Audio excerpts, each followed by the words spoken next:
Think about this for a moment. Somewhere in your home right now, or in an email folder you never open, there is a bill with a single letter printed on it.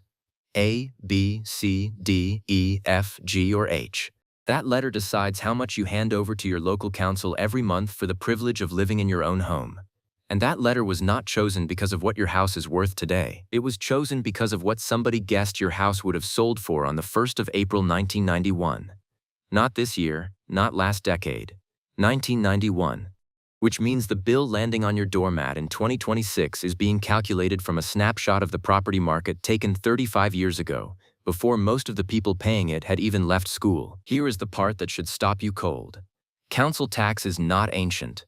It is not some Victorian institution Britain has always carried. It began on the 1st of April 1993. That is it. Before that date, for the entire history of the United Kingdom, from the Union of the Parliaments through the Industrial Revolution, the Empire, 2 World Wars, the Blitz, rationing, the founding of the NHS and the arrival of color television, there was no such thing as council tax.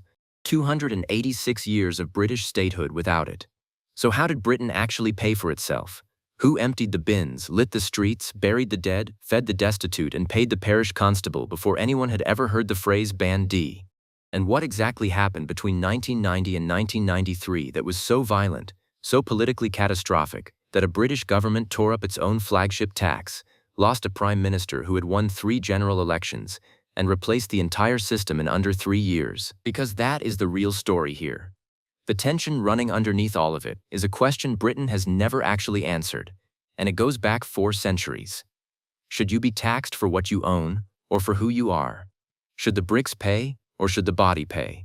Every single attempt to fund local government in this country has been an attempt to answer that question, and almost every attempt has ended in resentment, evasion, bricked-up windows, court summonses, or in one case the worst rioting central London had seen in living memory. There is a specific year when the answer flipped, and then flipped back, and the compromise they landed on afterwards was never meant to last more than a few years. It is still here. You paid it this month. Let me take you back to where it started, to a Britain with no councils, no bin collections, and one very small unit of government carrying the entire weight of local life on its back. The parish. In Elizabethan England, if you were old, sick, blind, orphaned, or simply out of work, there was no state to catch you. There was only the parish you happened to live in. And in 1601, Parliament passed the Poor Relief Act, usually remembered as the foundation of the English Poor Law. But it was also something else. It was, in effect, the beginning of local taxation as we understand it. The act gave parishes the power to raise money by taxing every inhabitant and every occupier of lands and houses within the parish boundary. That money was called the poor rate. It was assessed by unpaid officials known as overseers of the poor, approved at the parish vestry meeting, and collected door to door. If you occupied property, you paid. If you did not, you generally did not. Notice what has already happened there. The very first rule of British local taxation, written into law in 1601, is that the tax follows the property, not the person. That principle would survive, in one form or another, for 389 years. And the poor rate was only the beginning. Over the following century, parishes and counties began levying separate rates for separate jobs: a highway rate for the roads, a church rate for the fabric of the building, a county rate. By 1739, the County Rates Act was needed simply to stop the proliferation and pull the separate levies into a single county rate. This was local government finance in its rawest form, neighbors valuing neighbors' houses, arguing about it in a cold vestry room, and collecting coins in a leather bag. Meanwhile, the Crown was running its own experiments on the British home, and they were far stranger. In 1662, Charles II, restored to the throne and desperately short of money, introduced the hearth tax, 2 shillings a year on every fire, hearth, and stove in every dwelling in England and Wales, payable in 2 installments at Lady Day and Michaelmas. The logic was crude but not stupid. A bigger house had more fireplaces. More fireplaces meant more wealth. Count the hearths and you have taxed the rich more than the poor without ever needing to know anyone's income. The problem was the counting. To count hearths, somebody had to come inside. The assessors, nicknamed the chimney men, had the legal right to enter your home, walk through your rooms, and tally your fireplaces. In a country already deeply attached to the idea that a man's house was his own, this was intolerable. The hearth tax was despised less for its cost than for its intrusion. It survived 27 years and was repealed in 1689, shortly after William and Mary took the throne. The hearth tax returns did leave one strange gift behind. In the Pudding Lane records, you can find a baker named Thomas Farriner, assessed on 5 hearths and an oven. It was a spark from that oven, historians believe, that started the Great Fire of London in 1666. A tax record of all things, preserving the address where the city burned. But the crown still needed money. And in 1696, William III found a new answer. His government was trying to plug an enormous hole in the public finances caused by the clipping of the coinage, the practice of shaving silver from the edges of coins until the currency itself became unreliable. So Parliament passed a tax on windows. Every house paid a flat charge, and then a graduated charge on top, depending on how many windows it had, with smaller houses below 10 openings initially exempt. And the beauty of it, from the Treasury's point of view, was that nobody had to come inside. The assessors, known as window peepers, could stand in the street and count. The house declared its own wealth to anyone walking past. What followed is one of the most visible pieces of tax history anywhere in the world, because you can still see it. Owners began bricking up their windows, not metaphorically, physically laying brick into the openings of their own homes to drop below a threshold and cut the assessment. Whole terraces went dark. Rates were pushed up repeatedly through the 18th century and into the 19th. Scotland was brought into the system in 1748. And over time, doctors and public health reformers began arguing that the tax was not simply unfair but dangerous, that Britain was legislating light and air out of the homes of the poor and paying for it in disease. The campaign worked. The window tax was repealed in July 1851. Walk through Bath, Edinburgh, Bristol, or almost any Georgian street in Britain today and look up. Those blank rectangles of brick set into otherwise handsome facades are the fossils of a tax that has been dead for 175 years. And it did not stand alone. There was a house tax from 1696, repealed in 1834, a tax on wallpaper, a tax on glass, and a brick tax from 1784. For roughly 2 centuries, the British state's basic instinct when it needed money was to look at somebody's home and find something on it to count. Meanwhile, underneath all of this, the parish rate was quietly becoming the backbone of local government. As Britain industrialized and towns exploded in size, the jobs that rates paid for multiplied. Sanitation, policing, street lighting, schools, public health boards.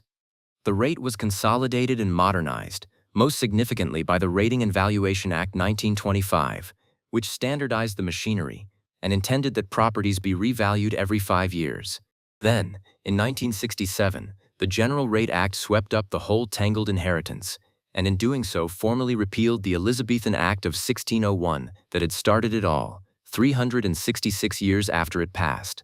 Here is how domestic rates actually worked, because this is the system your grandparents lived under, and it is nothing like council tax. Every home was given a rateable value by a government valuation officer. That figure was not the price of the house. It was an estimate of the annual rent the property could reasonably be expected to fetch on the open market. Your council then set a figure called the poundage, expressed in pence per pound of rateable value. Multiply the two, and you had your bill. A house with a rateable value of £500, in an area with a poundage of 200 pence, paid £1,000 a year. Simple arithmetic, with one enormous political weakness. It only worked if the rateable values were kept up to date, and they were not. The 5-yearly cycle promised in 1925 never really happened. In England and Wales, revaluations took place in 1934, 1956, 1963, and 1973. And then they stopped. The 1973 valuation list was still in force right up to the moment domestic rates were abolished. Think about what that means. By the late 1980s, British households were being taxed on an estimate of what their home would have rented for during the Heath government, before the 3-day week, before the oil shock, before most of the country had a telephone in the hall. Successive governments understood the problem perfectly well and refused to touch it, because a revaluation creates losers, and losers vote. So the anomalies piled up. Homes in areas that had declined were assessed above homes in areas that had boomed. And there was a second complaint, louder and more emotive, which the Conservative Party had been nursing since the 1970s. A widowed pensioner living alone in a large house paid rates on that house. Next door, a household of 4 or 5 working adults, all using the same schools, the same roads, the same bin collections, and the same libraries, might pay less. The property was paying, but the people were consuming. That, said the reformers, was the injustice at the heart of the rating system. The government tried to think its way out. The Layfield Committee reported on local government finance in 1976 and examined the alternatives, including a local income tax. A green paper in 1981 titled Alternatives to Domestic Rates looked again and dismissed most options as unworkable. Nothing moved. And then Scotland detonated. Scotland ran its rating system on a separate cycle, and a revaluation there had already been postponed. When it finally landed in 1985, the effect was brutal because Scottish domestic values had shifted differently from commercial ones. Large numbers of Scottish homeowners, many of them natural conservative voters, opened their bills and found enormous increases. The political reaction north of the border was immediate and furious. Papers released by the National Archives decades later show the Scottish Secretary, George Younger, pressing hard for a radical alternative and for Scotland to go first. A memo written in 1985 by Oliver Letwin, then in the Prime Minister's Policy Unit, records Younger as keen to use Scotland as a trailblazer for a pure residence charge. And at Chequers, Ministers Kenneth Baker and William Waldegrave presented Margaret Thatcher with the idea she had wanted for years: abolish domestic rates entirely. Replace them with a flat charge on every adult. One person, one bill. It was called the community charge. Almost everyone called it the poll tax. The warnings inside government were not subtle. The same 1985 files record Letwin flagging analysis from the Department of the Environment, suggesting that around 7.5 million households, some 44% of the total, would lose out. The Chancellor Nigel Lawson circulated a memorandum arguing the scheme would be, in his words, completely unworkable and politically catastrophic, warning that the winners would be better-off households in high-value homes, while the losers would be poorer and larger ones. He was overruled. The abolition of domestic rates, etc. Scotland. Act 1987 cleared Parliament, described at second reading by Malcolm Rifkind as a radical reforming measure. An amendment in February 1987 dropped the planned gradual phase-in for Scotland in favor of a clean break, so Scots would move to the full charge immediately. The community charge began in Scotland on the 1st of April 1989. It arrived in England and Wales on the 1st of April 1990. Now hold the mechanics in your head, because this is where it breaks. Under the community charge, your bill had nothing to do with your home. A duke in a castle and a shelf stacker in a bedsit in the same council area paid the same headline amount. There were rebates for those on the lowest incomes, but the principle was flat. Worse, from the government's point of view, the tax had to be collected from individuals rather than buildings, and individuals move. Councils suddenly needed a register of every adult resident and had to chase them from address to address. In areas with high numbers of renters, students, and transient workers, the administrative cost of collection began to consume the revenue itself. Then came the refusal. Anti-poll tax unions sprang up in towns and cities across Britain, coordinated nationally by the All Britain Anti-Poll Tax Federation. The slogan was simple, and it spread with extraordinary speed: can't pay, won't pay. And unlike most tax protests in British history, this one worked, because the sheer number of non-payers overwhelmed the courts and the councils simultaneously. In England and Wales, an estimated £1.2 billion went uncollected in the first year alone. In Scotland, a House of Commons debate in December 1991 recorded that after just 5 months of that financial year, £584.7 million was unpaid, described as more than 70% of the expected income for the year.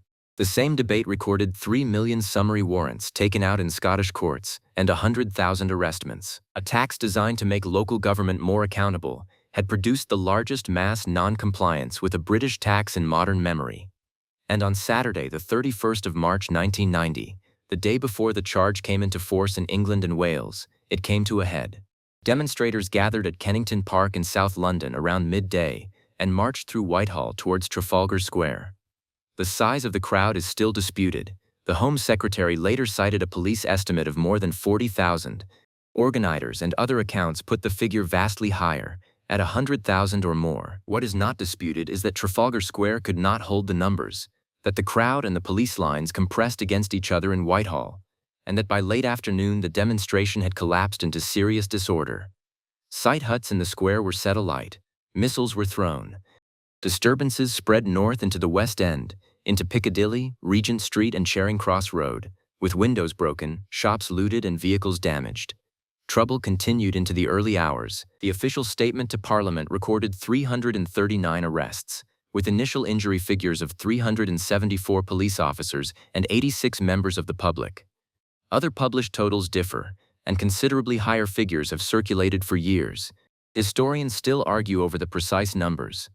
What nobody argues about is the political effect. The riot did not create opposition to the poll tax. It made the scale of that opposition impossible for any member of Parliament to ignore. By November 1990, Conservative MPs had concluded they could not win a general election carrying this tax and this leader. Margaret Thatcher failed to win outright on the first ballot of the leadership contest and resigned. She had been Prime Minister for 11 years. Her successor, John Major, brought Michael Heseltine back into government in January 1991 as Environment Secretary with one overriding task: make the poll tax go away. The first move was to reduce the pain immediately. In the March 1991 budget, Chancellor Norman Lamont raised the standard rate of VAT from 15% to 17.5%, and the revenue was used to fund a reduction of £140 per adult on community charge bills, alongside a community charge reduction scheme that Heseltine told the Commons would provide £1.7 billion of extra help in England. Read that again, because it is the quiet scandal of this whole episode. To make a local tax survivable for one more year, the government raised a national tax on almost everything you buy. That VAT rise never came back down. Meanwhile, Heseltine's team had roughly 6 months to design a replacement from scratch. What they produced was not a return to rates, and it was not the poll tax. It was a deliberate hybrid of both, stitched together at speed. The Local Government Finance Act 1992 received royal assent on the 6th of March 1992. It abolished the community charge and created a new tax called, in the plain language of the statute, council tax. It came into force on the 1st of April 1993. Here is the compromise they struck. The tax would be based on property, which solved the collection problem, because as one local government briefing later put it, houses move far less than people do. But it would not use rateable rental values, which had become politically radioactive. Instead, every dwelling would be placed into one of 8 bands, A to H, according to its estimated open market value on a single fixed date. That date was the 1st of April 1991. And critically, the bill would not scale in proportion to value. The bands are fixed fractions of Band D, counted in ninths. Band A pays 6 ninths. Band D pays 9 ninths. Band H pays 18 ninths, exactly double Band D, which means a home in the top band pays precisely 3 times what a home in the bottom band pays, no matter how enormous the real gap between them. In England, Band A covered homes valued at up to £40,000 in 1991 money, and Band H covered everything above £320,000, everything above. There is no ninth band. A £400,000 house in 1991 and a £4 million house in 1991 sit in the same band and pay the same bill to this day. And then, to keep something of the poll tax alive, they put the person back in. A household with only one adult resident gets a 25% discount. That single discount is the ghost of the community charge, still sitting on your bill. A council tax benefit scheme was built alongside it. Answering a parliamentary question in November 1991, ministers estimated it would help around 5 million claimants, between 1 in 4 and 1 in 5 council taxpayers, at a cost of roughly £1.1 billion a year. There was one more piece of the design that almost nobody notices, and it matters enormously. Council tax was never intended to fund local services on its own. It covers only a portion of what councils spend, with the rest coming from central government grant and from business rates, which the same 1988 legislation had already taken out of local hands and nationalized. So the tax that arrives with your name on it, from a body you can vote out, is set against a budget largely determined somewhere you cannot reach. When your council raises its bill, it is often responding to decisions taken in Westminster about how much it will be given. That structural knot was tied in the early 90s, and it has never been untied. Now, the part almost nobody knows. How were more than 20 million homes valued in time for April 1993? Not carefully. The work was contracted out at enormous speed, much of it to estate agents and other local firms who were handed lists of addresses and asked to assign bands from the outside.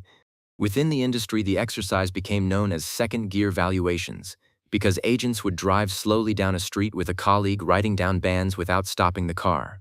One agent later described working to a target of 400 homes a day in a rural area where some properties could not even be seen from the road, meaning the band was, in his words, a best guess. Everybody involved understood this was a stopgap. The system was designed on the assumption that a proper revaluation would follow within a few years. Consider what actually happened. In England, no domestic revaluation has ever taken place. The Local Government Act 2003 legislated for a statutory revaluation cycle, requiring new lists in England from the 1st of April 2007 and at intervals of no more than 10 years thereafter. The 2007 revaluation was postponed, and then postponed again, and it has still not happened. Scotland has never revalued either. Its bands also rest on 1991 values. Wales is the only nation that has ever gone through with it, moving to values as at the 1st of April 2003 with new lists from April 2005, and adding a ninth band, Band 1, at the top. The Welsh government then committed to another revaluation for April 2025, commissioned the work, consulted on it, and in May 2024 abandoned that date, pushing statutory 5-yearly revaluations back to 2028 under the Local Government Finance Wales Act 2024. The Institute for Fiscal Studies called the delay disappointing, and in evidence to the Senedd estimated that more than 40% of Welsh properties were effectively in the wrong band even against 2003 values.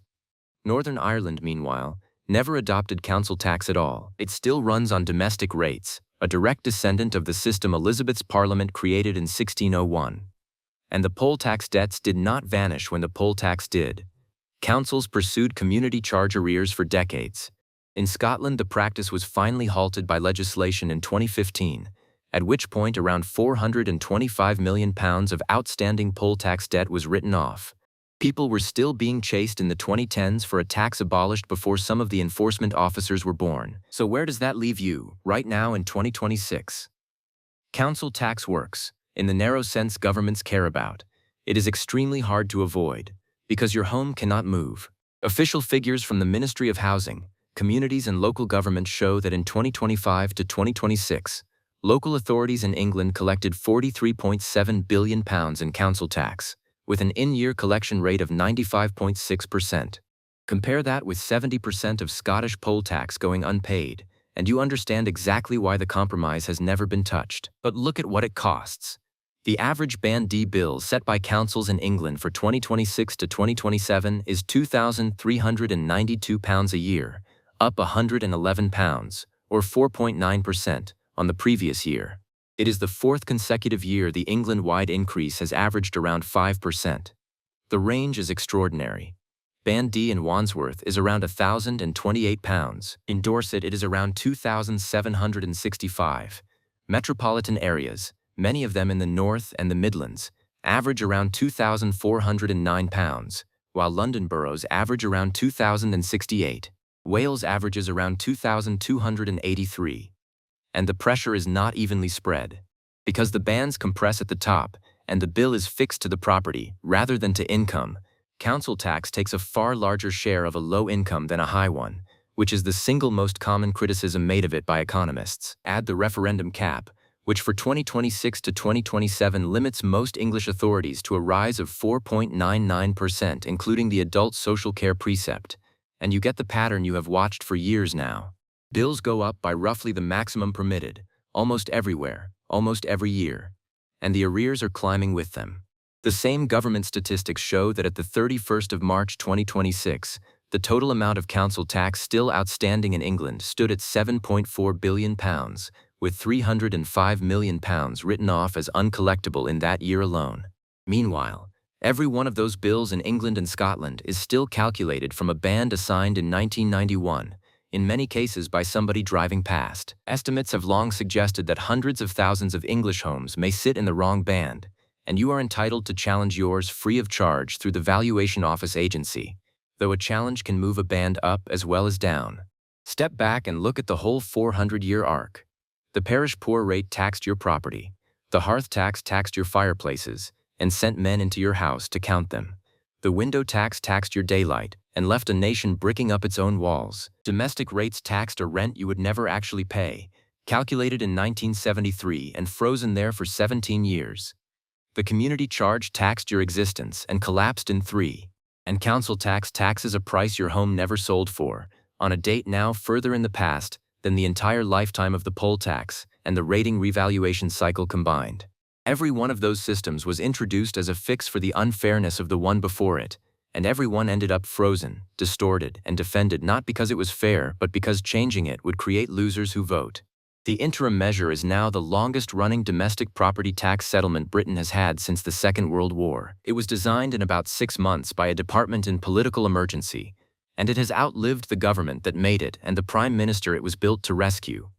Which leaves one question worth sitting with. Council tax was never presented as a fair tax. It was presented as a workable one, a bridge to something better, and the people who designed it assumed that better thing was only a few years away. 33 years later, that bridge is still carrying the entire weight of local government in England and Scotland, funded by a valuation nobody has updated and few can now verify. So when the bill arrives next April, and the letter on it is the same letter your house was given in 1991, the question is not really whether you can afford it. The question is whether a country that has spent 4 centuries arguing about whether the bricks should pay or the body should pay, ever intended to stop halfway and stay there. If this changed the way you look at that letter on your bill, do me a favor and hit subscribe and drop a like on the video. This channel goes deep on the hidden machinery of British life, the institutions and the laws that shape your world without ever explaining themselves. There is another story coming that pulls on exactly this thread, and I think it will surprise you. Thanks for watching, and I will see you in the next one.